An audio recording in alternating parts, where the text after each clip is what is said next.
Her phone wouldn't stop vibrating on the marble front desk, buzzing against the screen like it was trying to warn her. The lobby smelled like lemon cleaner and burnt coffee, the kind that sits too long on a warmer. A cold Starbucks cup was sweating on a side table near the elevator, half finished, forgotten. The night manager didn't look up when she stepped forward. He kept his eyes on the monitor like she was part of the wallpaper.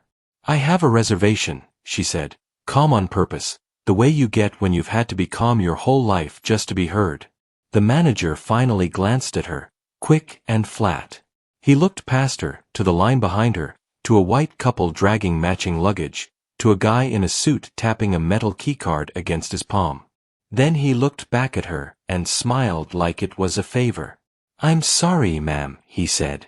"We don't have anything available." A small laugh came from someone behind her. Not loud, but loud enough. Her throat tightened anyway.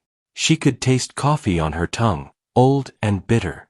She held her ID in one hand and her phone in the other, and she felt the whole lobby watching to see what kind of black woman she was going to be about it. Her phone buzzed again. The screen lit up. A calendar reminder she'd set months ago. 2 words, all caps. Site visit. She looked up at the name on the wall behind the desk, brushed steel letters catching the lobby lights. The Halis Hotel. Her Hotel. She swallowed, once. "Can you check again?" she asked, still polite. Still steady. "Because that's not possible." The manager sighed, the kind of sigh that says you're making his job harder for no reason. "I already told you." She slid her phone across the counter, screen facing him, and tapped the top of the email. Her finger shook once, and she hated that it shook. "That's my reservation confirmation," she said. "Under Halis." "Same as the sign." He glanced down like he might humor her, and then his expression shifted. "Not to recognition, never that. More like retouching turning into something sharper." "Look," he said quietly, leaning forward like he was giving her private advice. "We have policies. If you can't provide the right card on file, we can't." "My name is on the deed," she said before she could stop herself. Her voice came out low, almost dull. "My name is on the building." For a second, the lobby felt too still. Even the music seemed to fade, that soft playlist hotels use so people don't have to hear each other breathing. The manager blinked, then smiled again, but it was colder now. "I'm going to need you to step aside," he said, already turning to the couple behind her. "Next guest." Her chest went hot. "Not right, not yet. Something heavier. Something old." The part of her that remembered being 14 in a department store while security followed her in slow circles. The part that remembered a college advisor telling her she was so articulate, like it was shocking. The part that had learned to swallow things because the world liked her quieter. But tonight, her phone was still vibrating, and she couldn't ignore that.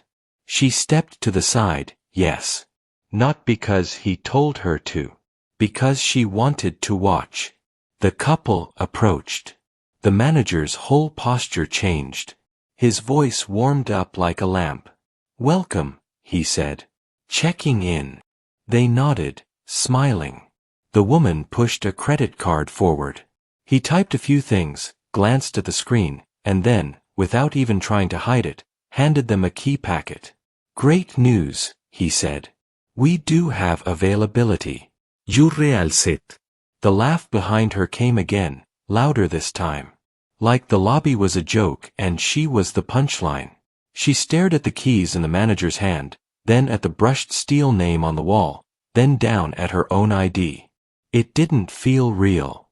It felt like someone had put her life on a screen and pressed pause just to see what she'd do. Her phone stopped buzzing. Then it rang. "Unknown number." She answered without thinking. "This is Nia Halis." A woman's voice came through, clipped, professional. "Ms. Hollis, this is Renee Carter with your corporate office. You were scheduled for a site visit tonight at 9. Are you on property?" Nia looked at the manager. He was laughing with the couple now, pointing toward the elevators like he owned the place. Nia's voice didn't rise. It didn't need to. "I'm at the front desk," she said. "And I'm being denied a room at my own hotel." Silence on the line. Not disbelief. Not confusion. Something like instant understanding. "I'm putting you on speaker," Nia said, and she did. She set the phone down on the counter, screen up, volume ig. She wanted the lobby to hear this. She wanted the air to change. Renee's voice filled the space. "Can you repeat that, Ms. Hollis?" Nia leaned in slightly, her hand steady now. "They said there's no availability. Then they checked in the guests behind me." The manager's face tightened. "Ma'am, you can't." Renee's tone sharpened. "Who is the manager on duty?" "I'm the manager," he said quickly, too quickly. "There's a misunderstanding." "My name is Renee Carter," the voice said, calm and deadly. "And I oversee guest services compliance for Hollis Hospitality. I want you to state your full name for the record." The manager's mouth opened, closed. He looked around, like he expected someone to save him. Nia watched him realize, in real time, that she wasn't a problem he could dismiss. She was a fact. "A consequence." He muttered his name. Renee continued. "I need you to step away from the desk and contact security to escort you to the back office. Ms. Hollis will be checking in. Your shift is over." The manager stammered. "You can't just..." Renee didn't raise her voice. "She didn't have to. I can. I am. And I'm already notifying HR." The lobby had gone quiet. The couple holding their keys looked confused, suddenly uncomfortable, like they'd walked into a scene they didn't earn. The man in the suit stared at his phone. Someone near the sitting area pretended not to listen while listening with their whole body. Nia felt something loosen in her chest. Not victory. Not satisfaction. Just a release. Like she'd been holding her breath for years without knowing it. She picked up her ID again and set it down in front of the clerk beside the manager, a younger woman whose eyes were wide and apologetic. "Hi," Nia said softly, because the younger clerk didn't do this. "She just worked here. I'd like to check in." The younger clerk swallowed. "Yes, ma'am," she whispered. The manager stood there for another second, frozen, then turned and walked toward the back like a man being pulled by a rope only he could feel. Nia didn't smile. She didn't smirk. She didn't make a speech. Because this wasn't a movie. This was her life. And even with the call, even with the keys sliding into her hand a minute later, she could still feel the embarrassment sitting under her ribs. Like a bruise you can't show anyone, but it aches all the same. As she walked toward the elevator, she caught her reflection in a mirrored column. A black woman in a simple dark coat, hair pulled back, eyes tired but clear. She looked like someone who'd built something. She looked like someone who was still paying for it in ways nobody put on a balance sheet. The elevator doors opened with a soft chime. Nia stepped in. The lobby stayed behind her, quiet and bright and pretending nothing happened. But she knew what happened. And the weight of it followed her up. Nia didn't sleep much that night, even after the door clicked shut behind her and the hotel room went quiet. The room was nice in the way hotels are always nice. Neutral colors, clean lines, nothing personal. She sat on the edge of the bed with her coat still on, phone in her hand, staring at the city lights leaking through the curtains. She kept replaying the manager's face when the truth landed. Not because she enjoyed it. Because she didn't. That bothered her more than she expected. At 2 a.m, she finally kicked off her shoes and lay down, staring at the ceiling. Her mind drifted, not to the hotel, but to how tired she was of moments like this. The kind that didn't end with shouting or headlines, just quiet doubt planted in someone else's chest. The kind that made you question your own reflection for half a second too long. She slept maybe 3 hours. In the morning, She skipped room service and went downstairs early, before the lobby filled. She wanted coffee she could watch being poured. She wanted to see hands, hear voices, remind herself she was still here. The breakfast area was mostly empty. A few business travelers hunched over laptops. A woman in scrubs scrolling through her phone, eyes red like she'd just finished a long shift. Nia poured herself black coffee and leaned against the counter, letting the warmth soak into her palms. "Rough night?" someone asked. Nia turned. The woman in scrubs stood beside her now, holding a paper cup, hair pulled back in a loose bun that had given up hours ago. "Something like that," Nia said. The woman smiled, small and tired. "This place looks calm, but I swear every hotel has some drama hiding in the walls." Nia let out a short breath that almost counted as a laugh. "That's one way to put it." They stood there for a moment, not rushing to fill the silence. It felt oddly comfortable. "I'm Maya," the woman said. "I see you, nurse. I come here after night shifts sometimes before driving home. It's quieter than my apartment at this hour." "Nia," she replied. "I get that." Maya took a sip of coffee and winced. "Too strong. But it'll do." Nia watched her hands shake just a little. "Long night. Long year," Maya said. "Patience, bills, my mom asking when I'm going to rest like rest is something you can order online." Nia nodded. "People think rest is a choice." Maya looked at her more closely now. "Exactly." They moved to a small table by the window without really deciding to. Outside, the street was waking up slow. A bus sighed at the corner. Someone jogged past with headphones in, face tight with focus. "I almost didn't come in today," Maya said after a minute. "I sat in my car and told myself I should just go home. But then I thought, if I don't stop moving, I'm going to disappear." That landed harder than Nia expected. "I feel that," she said quietly. Maya tilted her head. "You look like someone who carries a lot without letting it spill." Nia looked down at her coffee. She hadn't planned to say anything real. She usually didn't.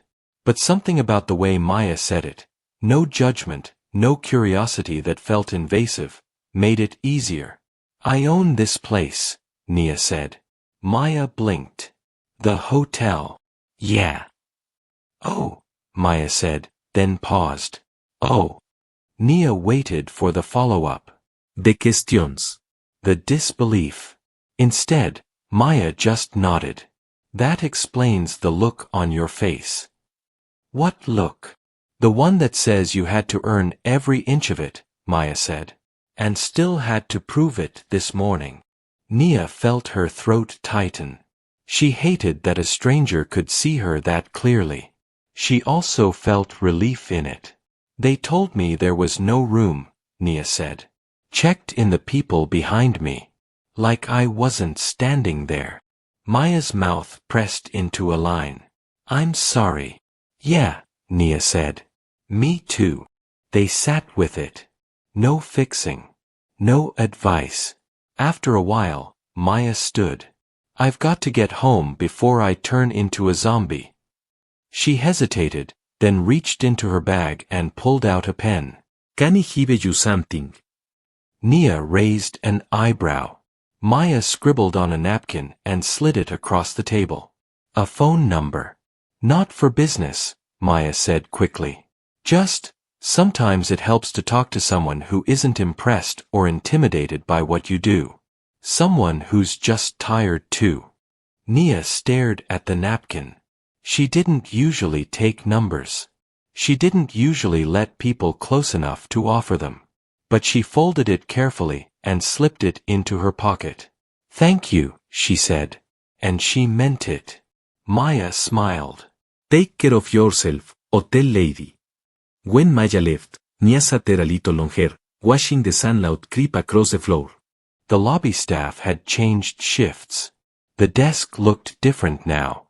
Came. Like the building itself had exhaled. She knew one conversation didn't undo years of strain. She knew the hotel would still need audits, training, uncomfortable meetings. She knew she couldn't fire her way out of a system that taught people who belonged and who didn't. But that small moment mattered. Because for the first time in a while, Nia didn't feel like she was carrying it alone. By late afternoon, the hotel felt different. Not cleaner. Not quieter. Just heavier. Nia sat alone in the small conference room off the main floor, the kind with frosted glass and a long table that always made meetings feel more serious than they needed to be. Her laptop was open, untouched. Her phone lay face down beside it. She could hear muffled voices outside, staff moving through their shifts, the soft rhythm of carts rolling across carpet. This was the part she hated most. No te confrontaste. No te cal the night before. This part. The after. Renee had already sent the incident report. HR would follow protocol. Statements would be taken. Words like implicit bias and guest experience would be used carefully, like gloves. There would be no shouting. No dramatic walkouts. Just consequences, delivered quietly. Nia stared at the wall and felt a familiar pull in her chest. De urge to minimize. To soften. To tell herself it wasn't that bad. She thought about her mother, who used to say, "You have to work twice as hard and complain half as much." Her mother had meant survival. But survival came with a cost. Nia had spent years convincing herself that if she just stayed professional enough, calm enough, none of this would touch her anymore. That ownership would insulate her. That titles would protect her. They didn't. Her phone buzzed. She flipped it over. A text from an unknown number. Maya, ope llamada y trog de day okay. Nia stared at the message longer than she meant to. Her first instinct was not to reply. She didn't want to open anything she couldn't manage. She typed anyway. Nia, still in it. Harder than I thought. The response came almost immediately. Maya, that makes sense. Just that. No advice. No fixing. Nia leaned back in her chair and closed her eyes. She let the room come back to her. The hum of the lights. The faint smell of coffee from the hallway. Her own breathing, shallow and quick.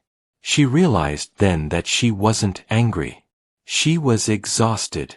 Not just from last night, but from years of tiny adjustments. Years of rehearsing her tone before speaking. Years of making sure she smiled just enough. Years of wondering if pushing back would cost her something she couldn't afford to lose. She opened her eyes and looked at her reflection in the glass. The woman staring back looked composed. Put together. Successful. But inside, something was cracking. She thought about the staff meeting scheduled for the next morning. About standing in front of employees who would be polite, careful, maybe defensive. About explaining why certain behavior wasn't acceptable without being labeled difficult. Without being reduced to a stereotype she never asked for. She wanted to cancel it. Let HR handle it. Walk away. Instead, she stood up. The meeting room felt smaller as she paced. Her heels clicked against the floor, sharp and uneven. She stopped near the window and looked down at the street. People moved with purpose. A delivery driver double-parked. A woman argued softly into her phone. Life went on. She thought about what would happen if she said nothing. If she let this be just another report filed away. The hotel would keep running. Guests would keep coming. Most people would never know. And the next woman would stand at that desk and feel that same quiet dismissal. Nia pressed her hand against the glass. She didn't want to be a symbol. She didn't want to be brave. She wanted peace. But peace wasn't free. Her phone buzzed again. Maya, you don't have to be strong every minute. Just long enough to say what matters. Nia swallowed. Her chest ached. She sat back down and opened her laptop. She didn't write a speech. She wrote notes. Plain ones. Honest ones. About expectations. About accountability. About how hospitality wasn't just about smiling at the right people. About how bias didn't have to be loud to be harmful. She wrote about herself, too. Not the full story. Just enough. As the sun dropped, the room grew dim. She didn't turn on the lights. She liked the quiet. Liked the feeling of choosing this, even if it scared her. When she finally closed the laptop, she felt wrung out. But clearer. She stepped back into the lobby. The evening shift was in place now. Different faces. Different energy. A few employees glanced at her, unsure. She nodded at them, calm and steady. Back in her room, she kicked off her shoes and sat on the floor, back against the bed. She pulled the napkin from her pocket and unfolded it again, smoothing the creases. She texted. Nia, thank you for checking in. I think tomorrow's going to be hard. Maya, harto ente mean wrong. Nia rested her head against the mattress and let that sink in. She wasn't fixing everything. She wasn't ending anything. She was just choosing not to look away anymore. That was the breaking point. And somehow, that was enough to keep going. The staff meeting started at 9 sharp. Nia stood at the front of the small conference space, hands resting lightly on the table, posture relaxed but intentional. About 20 people sat facing her. Some looked nervous. Some looked guarded. A few looked tired in a way she recognized too well. She didn't start with authority. She started with truth. I want to talk about last night, she said. Her voice was even. Not cold. Not soft. Not to punish anyone who wasn't involved. And not to make anyone defensive.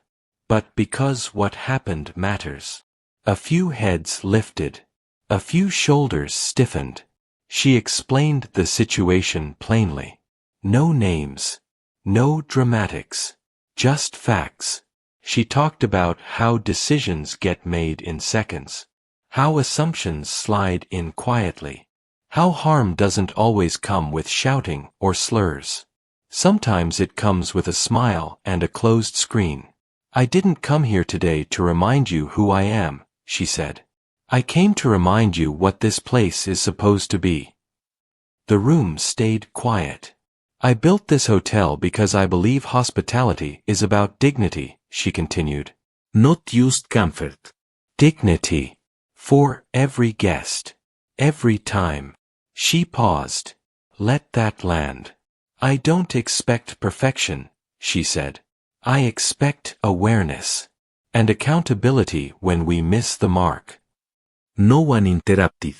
No one argued. A few people nodded slowly, like they were replaying moments of their own. When the meeting ended, people filed out one by one. Some thanked her. Some avoided eye contact. That was fine. Change didn't announce itself all at once. Later that afternoon, Nia walked the property alone. She watched interactions at the desk. She listened to tone. She noticed who got greeted first. She took notes, not to punish, but to understand patterns she hadn't wanted to see before. It was work. Real work. The kind that didn't look good in press releases. By evening, she was drained. She ordered takeout instead of going out. Ate on the bed with the TV on low, barely watching. Her phone buzzed. Maya, how did it go? Nia stared at the message, then typed. Nia, it wasn't dramatic. But it was honest. I think that's better. Maya, that sounds like a win. Nia smiled, small but real. They didn't talk long. They didn't need to. Just enough to mark the moment. Later, standing by the window, Nia looked out at the city again. Cars moved steadily below. Lights flickered on in offices and apartments. People were living their lives, carrying their own quiet weights. Nothing magical had happened. The world hadn't shifted on its axis. She hadn't fixed bias or healed old wounds. But something had changed. She felt it in her body. In the way her shoulders sat lower. In the way she didn't replay the night over and over anymore. In the way she could name what hurt without shrinking around it. The next morning, as she checked out, a young man at the desk smiled and said her name correctly. No hesitaste. No doubt. Thank you for staying with us, Ms. Hollis, he said. She met his eyes. Thank you, she replied. Outside, the air was cool and bright. She paused before getting into her car, hand on the door, breathing it in. This wasn't a fairy tale ending. There would be more meetings. More moments. More resistance. But there would also be progress. Measured. Earned. Real. She started the engine and pulled into traffic, feeling grounded in something she hadn't allowed herself before. Not power. Self-worth. And sometimes, that was enough to move forward. If this story felt familiar, you're not alone. Many people carry moments like these quietly. If you've ever been underestimated, dismissed, or had to stand your ground when it would have been easier to stay silent, your experience matters too.